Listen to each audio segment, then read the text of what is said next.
These excuses are killing your progress. Our brains are funny things that want to keep us comfortable.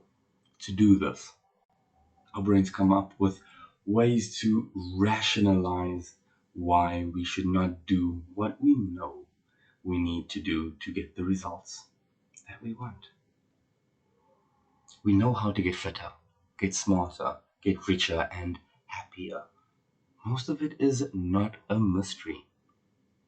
The mystery lies in getting yourself to follow through on your plans. Once I was truly able to accept that my brain was doing this, I then started becoming aware of the occasions when it would happen. Sometimes I just give into the excuses I was telling myself, and other times I would override it. These excuses killed my gains for too long. I mean, I could have been so much further along if I could only ignore the excuse part of my brain. Not getting this right would mean that I would live a mediocre life and never achieve anywhere near my potential. That is a scary thought. These limiting thoughts that we get throughout the day dim us down and prevent any true change from happening. Now, I decided that I need to be honest with myself. Not my wife, not my child or children, my parents, or anyone else. Honesty is very important, but none of that matters if we aren't honest with ourselves. So I've been trying quite a lot lately to scrutinize that little voice in my head and really make sure that my decision is based on strategy and not comfort. I found that knowing the truth is half the battle because I can't lie myself into comfort. When I can spot and accept that something is just an excuse and it is in fact a limiting belief, and I still go along with the voice in my head, then that means I'm making a conscious effort to let myself down. Now, let me begin by throwing a few out there. I don't have time to gym. You can make time. Wake up earlier. Oh, no gym? You could gym in your bedroom. Check out my previous video for that.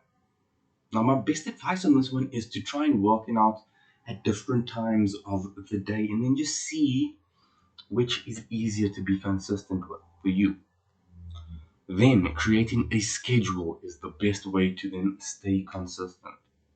I also found that when I had a busy schedule, that even 3 strength training days of an hour each was sufficient to grow muscle. That's only 3 hours a week. You don't have 3 hours a week? Come on. Another one.